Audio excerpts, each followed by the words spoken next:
کہ کل آپ کو عدالت کے تھریٹ کے لیے تھریٹ آتی ہے تو کیا عدالت بند کر دیں گے؟ آپ کو درمیانہ راستہ نکالنا ہوگا جس سے بنیادی اور آئینی حقوق بھی متاثر نہ ہوں۔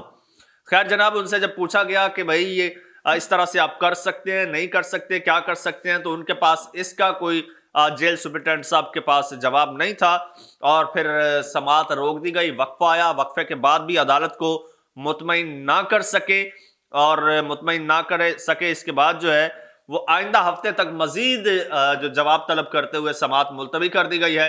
اور اب صاحب بہادر اگر اگلی سماعت پر بھی مطمئن نہیں کر پاتے تو پھر ان پر توہین عدالت بھی لگ سکتی ہے۔ دوسری طرف جناب 6 ملزمان ہیں 9 مئی کے واقعات میں ملوث، ان کا کیس چلا گیا ہے سپریم کورٹ۔ سپریم کورٹ میں ایک 3 رکنی بینچ بھی بن گیا ہے اس حوالے سے، اور بینچ کی سربراہی کر رہے ہیں جناب جسٹس جمال مندوخیل صاحب، اور اس میں جناب عدالت نے نوٹس جاری کیا ہے اور آئندہ سماعت پر کیس کا ریکارڈ طلب کر لیا ہے۔ 6 ملزمان کے حوالے سے جو ہے وہ پنجاب حکومت کو یہ نوٹس جاری کر دیا گیا ہے، اور دوران سماعت جناب بڑی دلچسپ مکالمہ ہوا، ذرا سنیے۔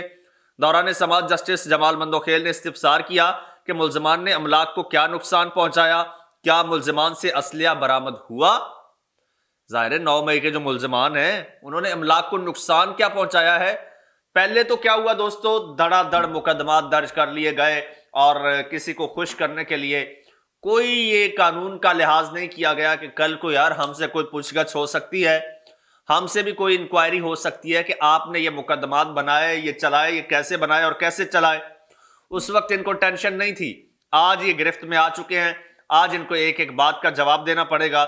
اور جسٹس صاحب نے ان سے استفسار کیا کہ املاک کو کیا نقصان پہنچایا، کیا ملزمان کے پاس اسلحہ تھا، اسلحہ برآمد ہوا، اور انہوں نے یہ بھی پوچھا کہ ملزمان پر کیا دفعات لگائی گئی ہیں۔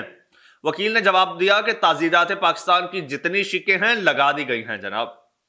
جسٹس جمال مندوخیل نے یہ بھی پوچھا کہ انسداد دہشت گردی کی دفعات بھی کیا لگائی گئی ہیں۔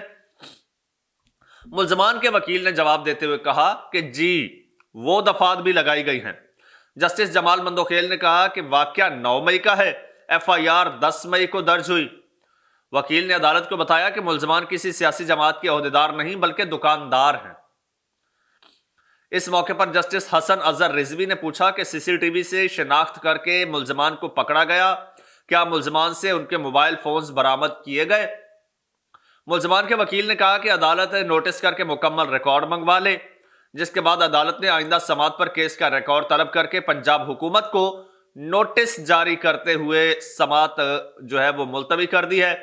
اور آپ کو بتاتے چلیں کہ راولپنڈی کی انسداد دہشت گردی کی عدالت نے گزشتہ ہفتے 9 مئی کے کیسز میں عبوری ضمانتوں کی درخواست پر محفوظ فیصلہ سناتے ہوئے پاکستان تحریک انصاف کے رہنماؤں غلام سرور خان، صداقت عباسی، کنول شوذب اور اجمل صابر کی عبوری ضمانتیں جو ہے منظور کی تھیں۔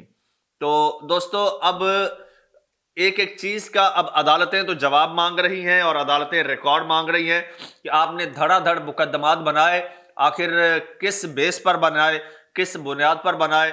اب دوستو اب دیکھیے گا، اب وہی اسی طرح جیل سپرنٹینڈنٹ کی طرح ان کے پاس بھی کوئی جواب نہیں ہوگا، کوئی جواز نہیں ہوگا۔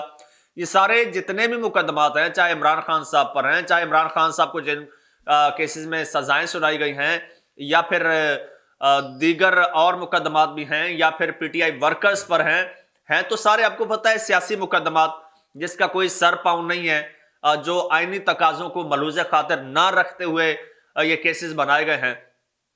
تو قانون جب اپنا راستہ اپناتا ہے تو انصاف ہوتا ہے، اور اب جو ہے اب دیکھیے ایک ایک چیز کا حساب ہوگا، اور یہ سارے پاکستان تحریک انصاف کے لوگ انہی عدالتوں سے رہا ہوں گے، کیونکہ وہ جو ایک پریشر ہوتا ہے نا، پریشر ایک وقت تک ہوتا ہے، آپ اس کو سسٹین نہیں کر سکتے۔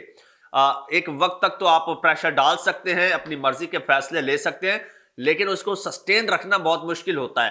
پریشر ایک نہ ایک دن ختم ہو جاتا ہے، خوف ختم ہو جاتا ہے، تو اس کے بعد پھر ظاہر سی بات ہے پھر انصاف کا بول بالا ہوتا ہے۔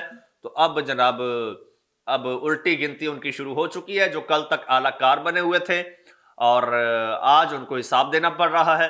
اور مزے کی بات یہ ہے کہ جو ان کے استعمال کرنے والے تھے وہ آج سائڈ پہ بیٹھے ہیں، ان کا کوئی نام نہیں لے رہا، اور جو استعمال ہو رہے تھے، اعلی کار بنے ہوئے تھے، آج وہ الٹے لٹک رہے ہیں۔ دوستو کمنٹ سیکشن آپ کے لیے، اس میں اپنی رائے کا اظہار کیجئے، چینل آپ کا اپنا ہے، اسے سبسکرائب کر دیجئے، گھنٹی کے بٹن کو لازمی دبا دیجئے اور مجھے اجازت دیجئے۔ اللہ حافظ۔